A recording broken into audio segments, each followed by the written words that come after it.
It feels like all the problems that were brought up in the last episode are on their way to being dealt with without Jason 1 having to do anything at all. To paraphrase Henry Jones Sr., if you just sit down and do nothing, the solution presents itself. So Jason 1's been traveling the multiverse with Amanda for 29 days. Which means Jason 2's been messing up Jason 1's world for that length of time as well. And it's clear we're gearing up for the season finale. All while the writers appear to be sowing the seeds for future possible adventures. How so? Oh, come on. Don't tell me you missed the fact Jason 1 slipped a couple of ampules in Amanda's bag as they parted ways. Oh no, I saw that. And didn't you notice that as Jason 1 left, the skyline at night looked remarkably similar to the world Jason 2 abandoned Ryan in? You mean? It may not be out of the realms of possibility that this is the same world. In an infinite multiverse? What are the odds? I'd say they're pretty good. I'd stake my nuggets on them. A pretty bold move, McCluck. Remember, you were wrong about Amanda trying to mess with the worlds Jason 1 was going into. Was I? Come on, Commander. She practically admitted it herself during their last dinner. Even if it was subconscious, she probably was influencing what was happening, so I stand by what I stated previously. And, case in point, once he was on his own, it didn't take him long to get home. And it's true, she did want him to stay in an idyllic world where everything looked lovely, all likely thanks to cold fusion. Seems cold fusion is the answer to so many futuristic worlds these days. Ha, funny that. Because by the latest estimates, cold fusion is only 20 years away here. Hasn't it been 20 years away for quite a few decades now? Indeed it has. It's the white whale of energy production because, I don't believe it's actually physically possible to achieve. Thankfully, anything's possible in sci-fi. And somewhere in this vast multiverse, there's a perfect cold fusion world, where that world's Amanda had no family and disappeared 2 years prior, so she can easily slot herself in. She did a Rick and Morty. And the Jason of this world sells insurance. So, not a perfect world then. Well, as close as can be. Yeah, like, is everything there free? I noticed they didn't pay for those ice cream edible containers. Possibly thanks to cold fusion, I bet. It's a world where there's everything, even Amanda's favorite candy. And there's maybe even a very distraught extra Ryan. That's a possibility for another time. Meanwhile, Jason 2 seems to be making an ever bigger mess for himself because the police are snooping around due to Ryan's disappearance. And he's feeling the need to run away again. By being an absolute creep to his Amanda therapist. Yeah, that was pretty disturbing. Just shows he's not liking the world he's creating, and again, he's acting like a spoiled teenager. But he's not running away though.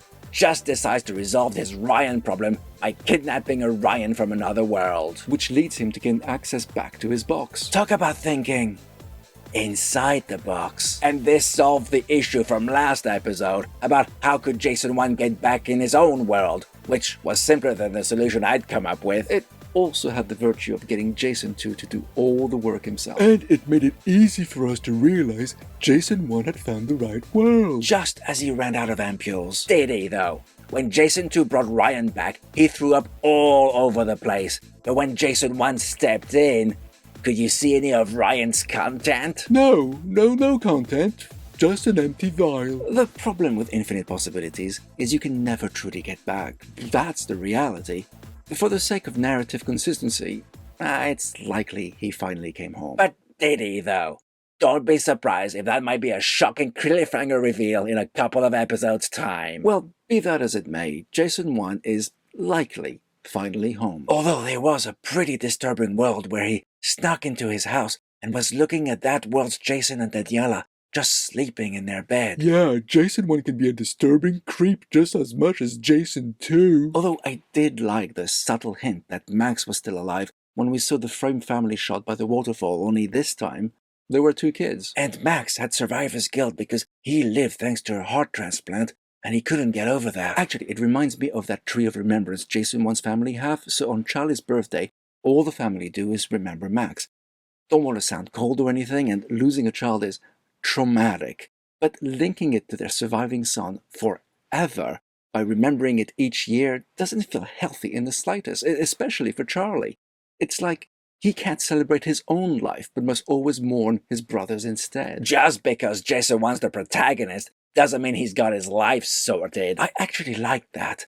And that sentence he wrote, it's the imperfections of life that amount to a different kind of perfection. It reminds him how everything is interconnected in a way, as we're all made of star stuff. That's the meaning of the episode's title. I must admit I was confused at first. I mean, what do these fires of dead stars have to do with the multiverse? Everything we experience and see around us was forged in the heart of dying stars. It's actually quite insane when you think about it. And by focusing on that, he finally found, we hope, the right world. There is one thing that makes no sense to me, though. What's that? Well, Jason 1 spies on his family and Jason 2. Then he decides to get a weapon. Okay, that part makes sense, like, totally. Nice to know Illinois got some good gun control laws. Yeah, I was wondering if that was a hint he wasn't in the right world, but no. The law was introduced recently, according to the interwebs. Yeah, but then the other Jason comes in, asking the shopkeeper the exact same thing. Now, my question is, why would Jason 2 need a weapon now? And actually, which Jason were we looking at? Was it Jason 1 who came first? Or Jason 2? And why were they dressed the same? And why would Jason 2 carry a backpack? Yeah, that didn't make a whole lot of sense for Jason 2 being there. None of it made sense. There's no reason for him to want to get a weapon right now, nor for him to go to the exact same store or somehow wear the exact same clothes. It felt like a totally artificial construct. Agreed, it feels like it was only done for him to realize Jason 1's back while being away from the family. Still better than the Acolyte, mind. Actually, why don't we chat about that show? Would you rather we review a potentially interesting show or bash a badly written one? You know what I enjoy.